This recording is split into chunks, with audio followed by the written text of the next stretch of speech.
ಈ ಸೌಂದರ್ಯ ಏನು ಮಾಡಕ್ಕೆ ಹೊರಟಿದ್ದಾಳೆ ಆ ದೀಪು ಬಗ್ಗೆ ಅನ್ನೋದೇ ಗೊತ್ತಾಗ್ತಿಲ್ವಲ್ಲ.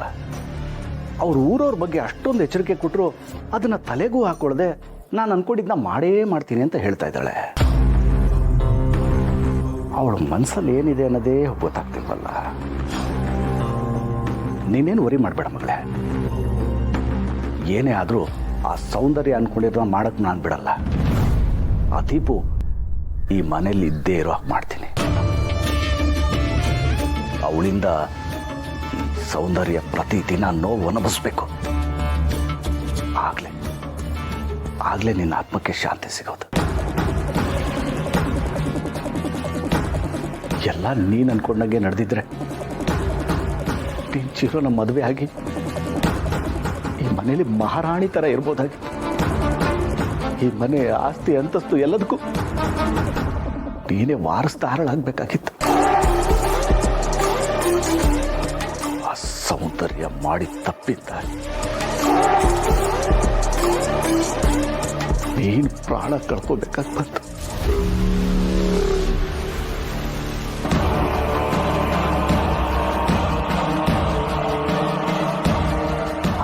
ಮಗಳೇ, ಈ ಸೌಂದರ್ಯ ಮಾಡಿರೋ ಪ್ಲಾನ್ನ ತಪ್ಪಿಸೋದಕ್ಕೆ ಒಳ್ಳೆಯ ಐಡಿಯಾ ಹೊಳಿತು. ಆದಷ್ಟು ಬೇಗ ಅದನ್ನು ಇಂಪ್ಲಿಮೆಂಟ್ ಮಾಡ್ತೀನಿ. ಅವನಲ್ಲಿಗೆ ಬರೋದು, ಕಂಟು ಮಟ್ಟ ಕುಡಿಯೋದು, ಎಲ್ರ ಮುಂದೆ ನಮ್ಮ ಮರ್ಯಾದೆ ಹೋಗೋದು ಯಾಕೆ ಬೇಕಿದೆಲ್ಲ? ಅವನಿಗೆ ಕುಡಿಬೇಡ ಅಂತ ಹೇಳಿದ್ದೀನಿ. ಕುಡಿದೇ ಇರೋ ಥರ ನೋಡ್ಕೊಳ್ಳೋದು ನನ್ನ ಜವಾಬ್ದಾರಿ, ಸರಿನಾ?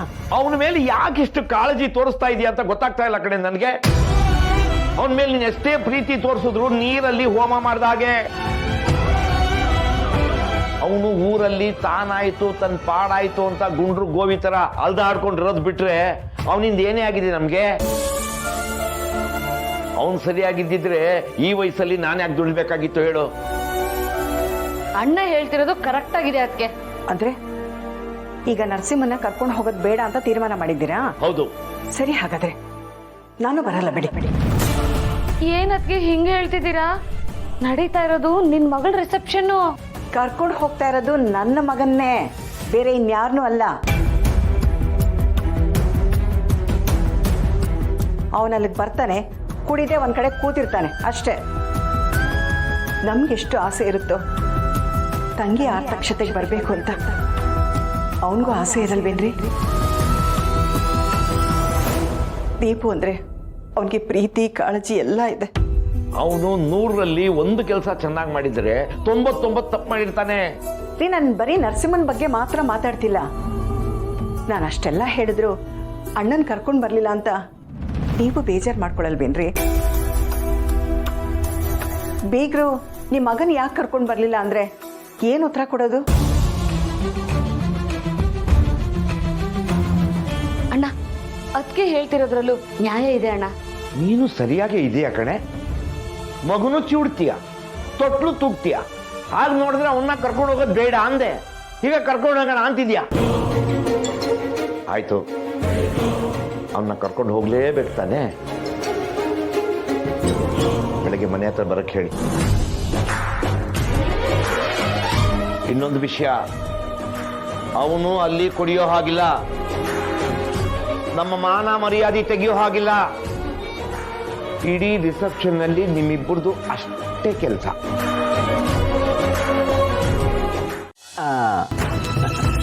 ಹೇಗಿತ್ತು ಆಕ್ಟಿಂಗು? ವಾವ್, ಸೂಪರ್ ಆಗಿತ್ತು ಅಂತ ಹೇಳ್ಬೇಕು ಅನ್ಕೊಂಡೆ ಜಾನು. ಆದ್ರೆ ಆ ರೇಂಜಿಗೆ ಇರ್ಲಿಲ್ಲ ಅಂತ ಹೇಳೋದಕ್ಕೆ ಬೇಜಾರಾಗ್ತಿದೆ. ಐ ಆಮ್ ಸೋ ಸಾರಿ ಜಾನು. ಹಾಗಾದ್ರೆ ನಾನು ಹೀರೋಯಿನ್ ಆಗಲ್ವಾ ಅರವಿಂದ್? ನೀವ್ ಈ ತರ ಹೇಳ್ತಿರೋದು ನನಗೆ ತುಂಬಾ ಲೋ ಫೀಲ್ ಆಗ್ತಿದೆ. ಜಾನು, ಅಪ್ಸೆಟ್ ಆಗ್ಬೇಡ. ನೋಡು, ನೀನು ಇಂಡಸ್ಟ್ರಿಯಲ್ಲಿ ದೊಡ್ಡ ಹೀರೋಯಿನ್ ಆಗ್ಬೇಕು ಅನ್ಕೊಂಡಿದ್ಯಾ ಅಲ್ವಾ? ಬರೀ ದೊಡ್ಡ ಹೀರೋಯಿನ್ ಅಲ್ಲ ಅರವಿಂದ್, ಸೂಪರ್ ಸ್ಟಾರ್ ಆಗ್ಬೇಕು ಅನ್ಕೊಂಡಿದೀನಿ. ಅದು ನಿಮ್ಗೂ ಗೊತ್ತಲ್ವಾ?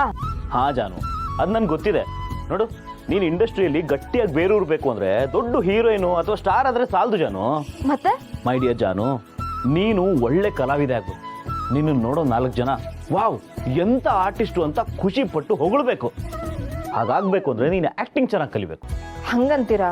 ಹಾ ಜಾನು, ನೋಡು, ನೀನು ಬರೀ ಬೇಸಿಕ್ ಆಕ್ಟಿಂಗ್ ಮಾಡಿದ್ರೆ ಸಾಲದು, ನೀನು ಆಕ್ಟಿಂಗ್ ಅಲ್ಲಿ ಪಳಗ್ಬೇಕು. ಅದಕ್ಕಂತಾನೆ ನಾಳೆ ಒಬ್ರು ಸೆಲೆಬ್ರಿಟಿನ ಮನೆಗೆ ಕರೆಸ್ತಾ ಇದ್ದೀನಿ. ಅವ್ರು ನಿನಗೆ ಆಕ್ಟಿಂಗ್ ಟ್ರೈನಿಂಗ್ ಕೊಡ್ತಾರೆ. ಅಲ್ಲ ಅರವಿಂದ್, ಇಷ್ಟು ದಿನ ಅದ್ಯಾರೋ ದೊಡ್ಡ ಡೈರೆಕ್ಟರು, ಫೇಮಸ್ ಪ್ರೊಡ್ಯೂಸರು ಅಂತ ಅವರೆಲ್ಲ ಫೇಕ್ ಜನಗಳನ್ನ ಕರ್ಸಿದ್ರಿ. ಇವಾಗ ಆ ಥರ ಆಗಲ್ಲ ತಾನೆ? ಯಾಕೆ ಜಾನು, ನನ್ನ ಮೇಲೆ ನಂಬಿಕೆ ಇಲ್ವಾ ನಿನಗೆ? ನಿಮ್ಮ ಮೇಲೆ ನಂಬಿಕೆ ಇದೆ, ಆದ್ರೆ ನೀವು ಕರ್ಸೋರ್ ಮೇಲೆ ನಂಗೆ ನಂಬಿಕೆ ಇಲ್ಲ. ನೋಡ್ ಜಾನು, ನಾನು ಹೇಳ್ತಿರೋದು ನಿನ್ನ ಒಳ್ಳೇದಕ್ಕೇನೆ. ಏನ್ ಹೀರೋಯಿನ್ಗಳೆಲ್ಲ ಆಕ್ಟಿಂಗ್ ಕಲ್ತೆ ಸೂಪರ್ ಸ್ಟಾರ್ ಆಗಿರೋದಾ? ನನ್ಗೆ ನನ್ನ ಬ್ಯೂಟಿ ಮೇಲೆ ನಂಬಿಕೆ ಇದೆ. ಇಲ್ಲಿ ಬ್ಯೂಟಿಗಿಂತ ನಿನ್ನ ಟ್ಯಾಲೆಂಟ್ ಮುಖ್ಯ. ಅದು ಆಗ್ಬೇಕು ಅಂದ್ರೆ ನಾನು ನೋಡಿ ಮಾತಾಡಿರೋ ಸೆಲೆಬ್ರಿಟಿಯಿಂದ ನೀನು ಆಕ್ಟಿಂಗ್ ಟ್ರೈನಿಂಗ್ ತಗೋಬೇಕು. ಪ್ಲೀಸ್ ಜಾನ್, ಒಪ್ಪೋ. ಆಯ್ತು, ನೀವೇನೋ ತುಂಬಾ ಫೋರ್ಸ್ ಮಾಡ್ತಾ ಇದ್ದೀರಾ ಅಂತ ಒಪ್ಕೋತಾ ಇದ್ದೀನಿ. ಯಾರವರು? ಏನವ್ರ ಹೆಸರು? ಸರ್ಪ್ರೈಸ್, ನಾಳೆ ಅವ್ರ ಮನೆಗೆ ಬರ್ತಾರಲ್ವಾ, ನೀನೇ ನೋಡುವಂತೆ.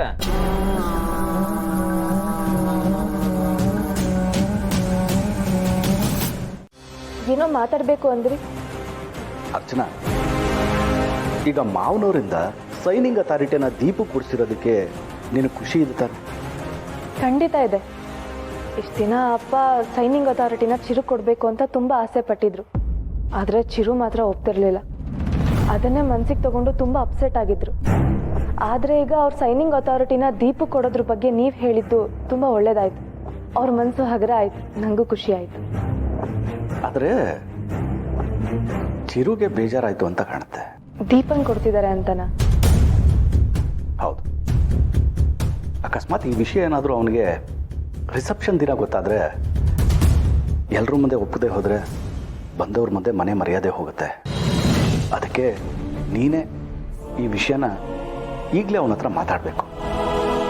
ನೀವು ಹೇಳ್ತಿರೋದು ಸರಿ ಇದೆ. ಆಯಿತು, ನಾನು ಚಿರು ಹತ್ರ ಮಾತಾಡ್ತೀನಿ. ಸರಿ.